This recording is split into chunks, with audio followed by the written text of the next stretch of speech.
There are four major categories that we'll be looking at. Indigenous music. Indigenous is an important term in this unit. What does it mean? Native. And specifically, native that originated there. Because the thing about Latin America is that the Spaniards brought a lot of things with them when they came in the 15th and 16th centuries. And those instruments have been there so long now that people consider them to be indigenous instruments. For example, the guitar. But it really did come from Spain. And so it is not actually an indigenous instrument. And we're going to look at the differences between the indigenous instruments and the imported instruments. So the second category, Iberian, from the Spanish and Portuguese, and then mixed ancestry folk music. We're going to look at African-influenced music, and finally, urban popular music.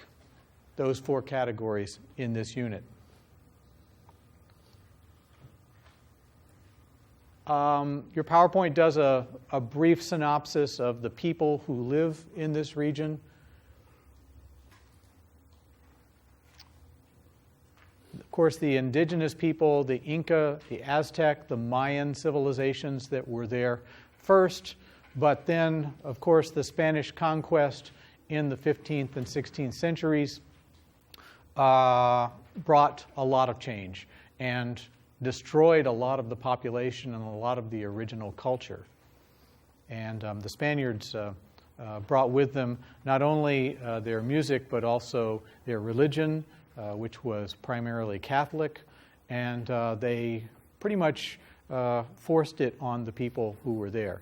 And it was a very difficult time and a very ugly history if you read about the Spanish conquistadors and what happened. Just as an example, does anybody know what it means when somebody says, hold their feet to the fire? You heard that term before? Anybody heard that term? We've got to hold his feet to the fire. Well, that term comes from the Spanish conquistadors who would literally build a fire and hold a native person's feet to the flames until he or she decided to convert to Christianity. And that's where that term comes from. So you can get a sense of the nature of what the Spaniards did during that time. So the instruments that we're going to look at fall in two categories then, the indigenous and the non-indigenous. And you see the list there on your PowerPoint of both categories.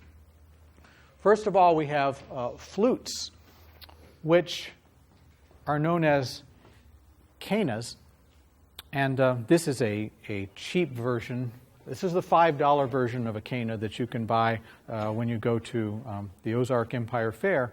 And see the performers there from the Andes. There's an Andean ensemble that has come to the fair some years, and they will sell you a flute. And they also play, and actually you'll find a picture of them on the PowerPoint, and you'll see a performance of them on iTunes if you go to the iTunes site to take a look at those examples. So I hope you will do that.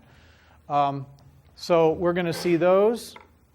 We're going to see ocarinas, which are instruments that are made of clay, and there's one that I'll be bringing next time, but you'll see a picture of one right here on the first page of the PowerPoint.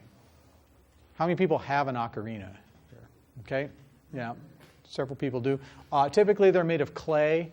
They can be made of other materials as well. But they have a number of holes that you cover in order to create the change of the sound. So ocarinas are an indigenous instrument, as are conch shells. And this is an excellent specimen that has been in my family for several generations, and I recently acquired it and cut off the end to create a conch shell trumpet. So I want you to hear the sound of this. It plays a D, pretty close to a D, and it's sort of a glorious sound. I hope you enjoy it.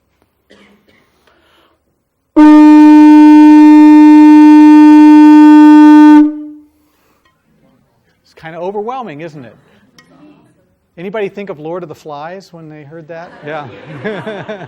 Yeah, that's sort of an unfortunate sort of connection that invariably somebody makes that connection. But in Bolivia, these are actually called pututu, and they're used for ceremonial kinds of occasions, getting people together, celebrations of various sorts, making announcements. Conch shell trumpet is an indigenous instrument in Latin America. It can only play one pitch. Yes, it only plays one note. Yeah. The panpipes are the next one that we're going to look at, and we're going to see some pieces today. Have a couple of examples here. You can see the curved variety, and then there's also the straight variety here. And these are just sort of touristy versions of them. They come in all sizes. There are some very large panpipes. Zamponia is the name in Spanish for this, but it's also sort of been adopted by the Quechua language, which a lot of the people in the Andes Mountains speak. And so the Zamponias can be found in a variety of formats, the curved format and the straight. But they sound generally the same. You blow over the top of them, and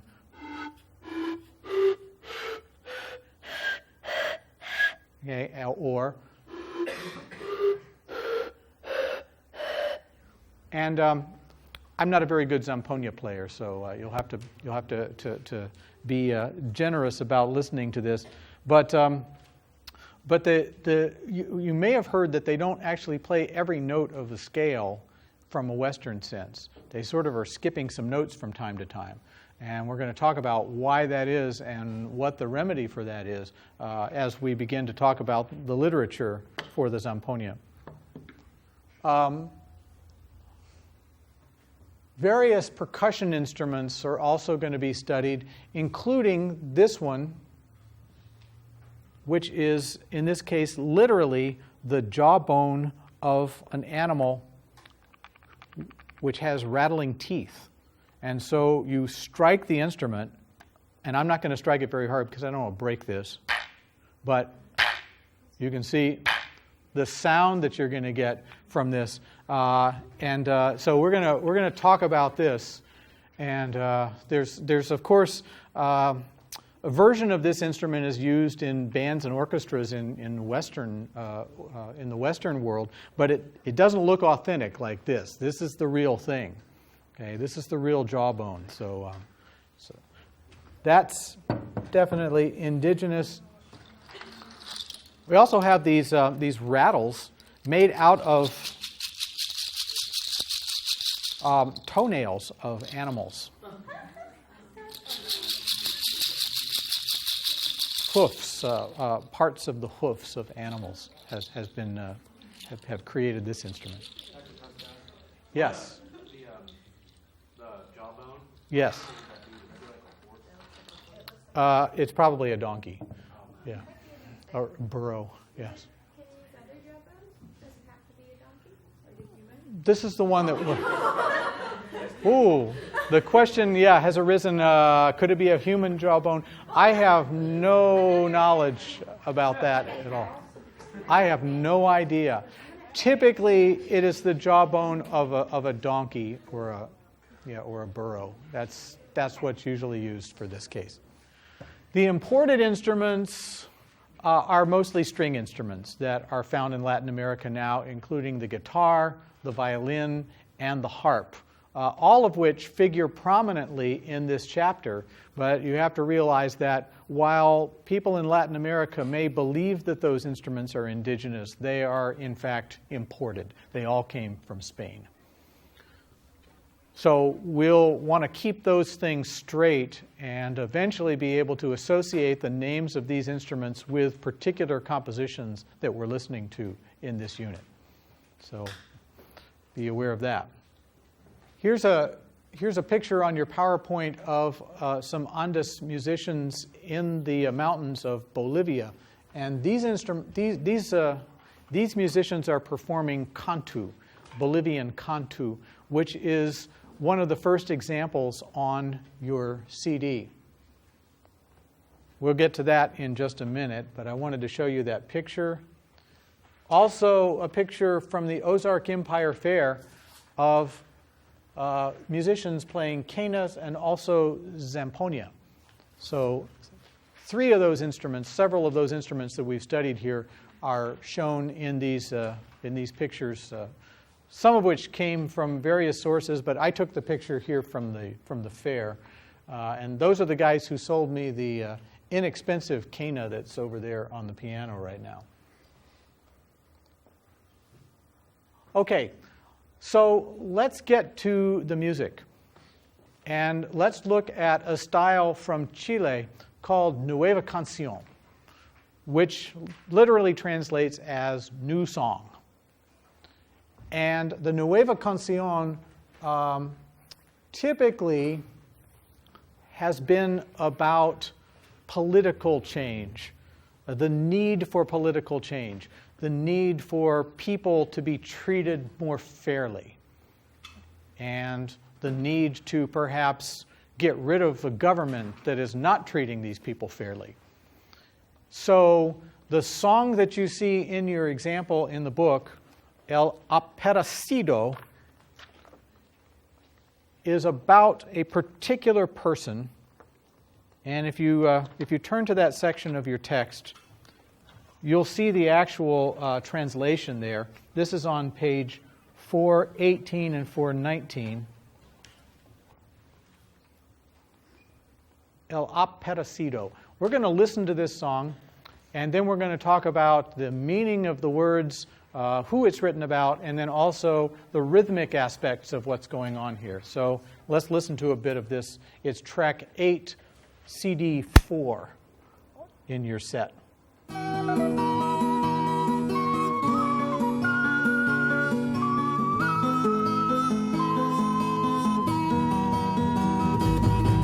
Abre sendas por los cerros, deja su huella en el viento. El águila le da el vuelo y lo cobija el silencio.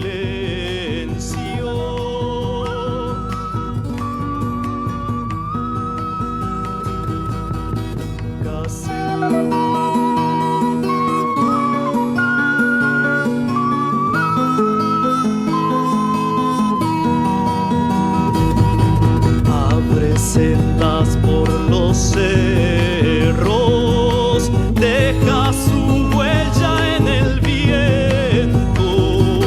El águila le da el vuelo y lo cobija el silencio.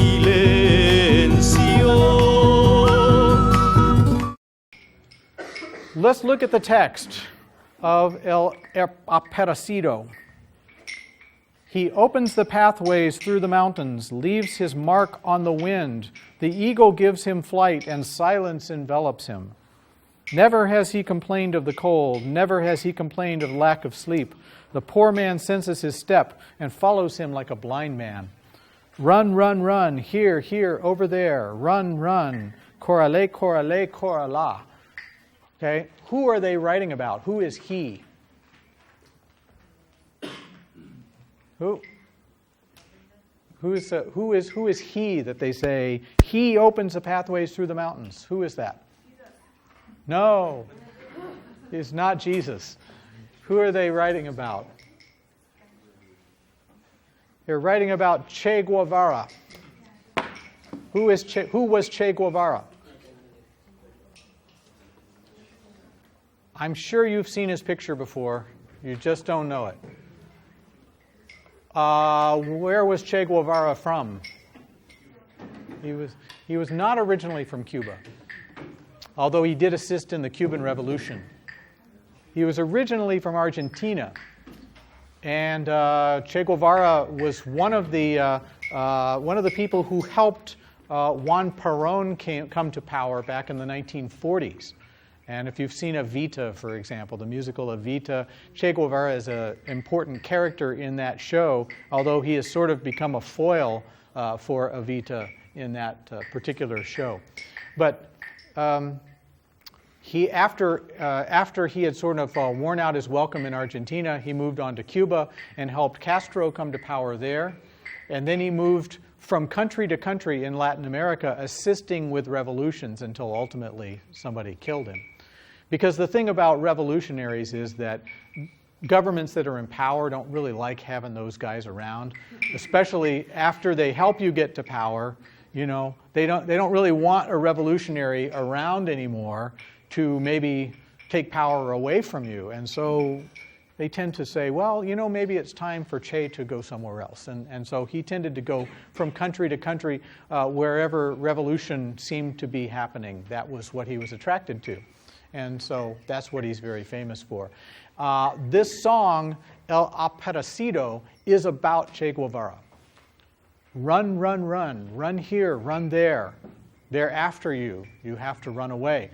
And the writer of the song, and indeed the people for whom the song was written, were very sympathetic to Che Guevara.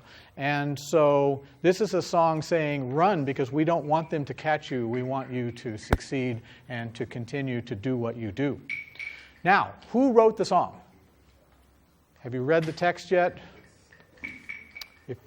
If his name was Victor Jara, Jara. Victor Jara was the writer of the song, and Victor Jara wrote a number of other songs in Chile during the 1960s and 70s when revolutions were happening in that country. He was so popular, his music was so well known that he became almost a voice of the revolution itself. And so this song was written in 1967. In 1973, Victor Jara was killed when a large number of people were either killed or disappeared when the government changed. There was a change of government, and the new government wanted to get rid of some of the voices of dissent. And Victor Jara was one of the first people to die. And one of the things they did before they killed him was to break his hands, because he had done so much damage to them as a musician with his guitar and with his singing and his songwriting that they really wanted to hurt this fellow before he died. And you see in this case, I think, the power of music and how strong the power of the music is and how threatened the government feels in order to have to take a musician and to do that in order to silence him. It's a scary thing, but it really illustrates the power of what the music can do. Now, back to the song itself. There is something going on rhythmically in this song that is of great interest, having to do with what we studied earlier in African music, and that is the 3-against-2 feel.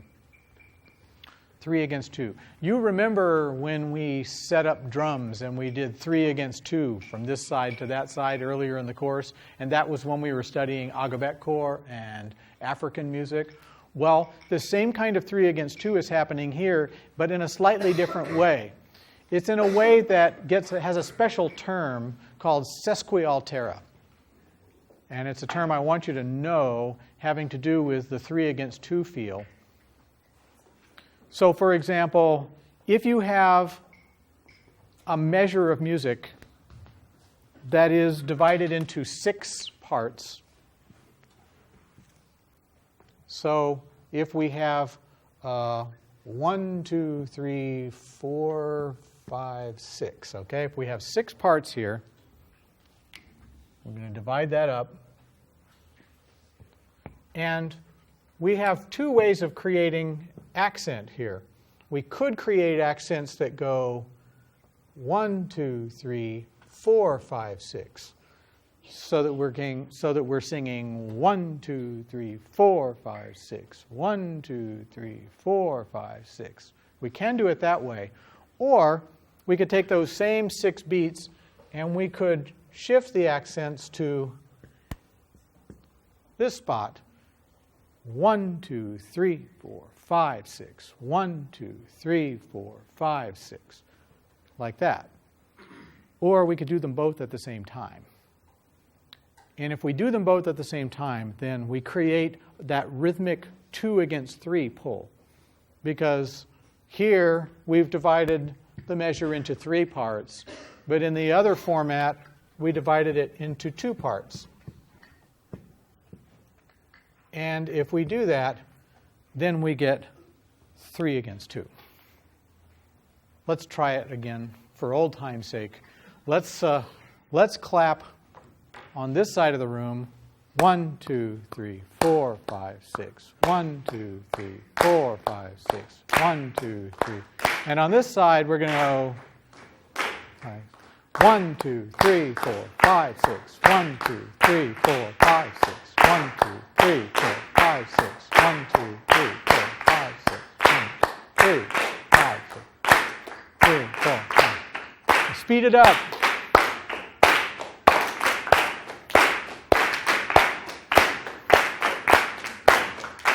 And so on. And it begins to resemble Agabekor. Remember the 2 against 3 drumming that we did with Agabekor? It begins to resemble that at that point. Now, if you go back and listen again to the rhythm of what's going on in the charanga parts, the guitar parts of El Parecido, you hear that 3 against 2 pull going on because the 6 notes are being divided in those 2 different ways. So listen again to the beginning of that and see if you hear that happening.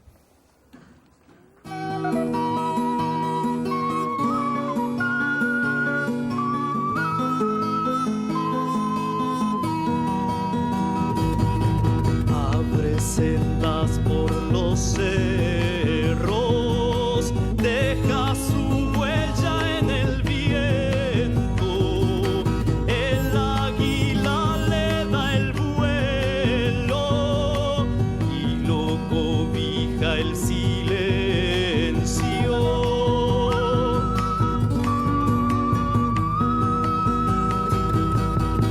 Nunca se quejó del frío. Everybody hear that? That's 3 against 2 sesquialtera. That's what's going on there. So be aware of that term and what it means, and the fact that in many ways it is essentially an African element that has been brought into this music. Where have we seen this before? Africa. Before we leave that topic of sesquialtera, if you are familiar with the musical West Side Story by Leonard Bernstein, you probably know the song America that comes from that show. And that show does, that particular song does the same thing. Let's take a look at that just briefly.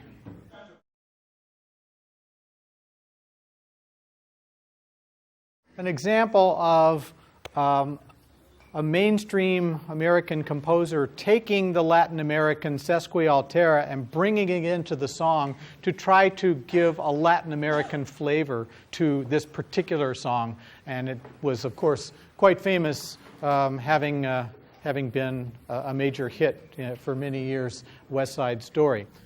The next segment that I'd like you to watch is some footage that I took at the Ozark Empire Fair in the summer of 2007. A couple of performers originally from Bolivia were there because the fair likes to bring in some multicultural kinds of things. and they were performing Bolivian music with guitar and both the quena and also the zampoña panpipes that we've studied in this class. Their names are Luis Lema, who is the guitarist, and Antonio Aguilar, who plays both the quena and the zampoña. When he plays the zampoña, I want you to pay particular attention to the design of his instrument, because when we studied that instrument in class and when we listened to the Bolivian cantu music, Kutira Munapak, that's on your CD, you remember that it had to be turned around in order to play different notes. And so the idea was that it was designed for communal kind of playing, where one group of people played one side and the other group played the other side of the instrument. In Antonio's instrument, however, the height of the different pipes is offset by about an inch from front to back, so that he is able to actually turn the instrument at an angle and play both sides of the pipes without having to worry about turning the instrument around. So in this case, the design has been designed for a single player instead of the ones that we saw, which were for a group of players to be playing as a group activity.